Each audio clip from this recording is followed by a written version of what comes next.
La sociedad yucateca está en busca de encuentros sociales e historias. Por eso, en el barrio de Santiago, se divulga la literatura, el cine y la fotografía. Se promueven los valores de paz y empatía, se fomenta el consumo consciente y se da cabida a las expresiones artísticas. Por medio de un centro cultural, los residentes y visitantes de Mérida encuentran un espacio de divulgación artística, que pretende revitalizar la actividad cinematográfica, literaria, de artes visuales, artes experimentales en el centro de la ciudad y extenderlo a toda la comunidad de Mérida. Es un espacio donde también se fomenta el consumo consciente, por medio de reciclaje de ropa, debido a que la industria del vestido es la segunda más contaminante en el mundo, y de la cual solo se vende el 40% de lo que se produce.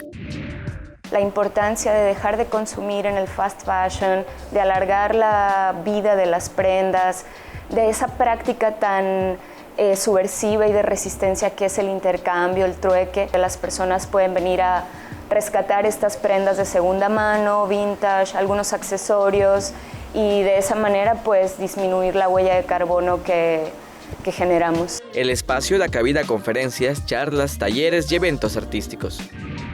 Los viernes por la noche va a haber actividades relacionadas al cine, un slam de poesía, una fiesta de vintage y tarot, que son otras preocupaciones también del espacio, ¿no? El consumo consciente, el veganismo, modos más amables de estar en el mundo y exploraciones también que nos beneficien como sociedad, como comunidad. El Centro Cultural tiene amplios espacios para que la gente conviva, trabaje en calma o tenga momentos de reflexión. Por medio de las redes sociales del Centro Cultural, se difundirán las próximas actividades artísticas que ofrecerán, abiertas al público, con ganas de vivir una experiencia social que llene su vida. Con imágenes de Adriana Redondo, César Gómez, Teleyucatán te informa.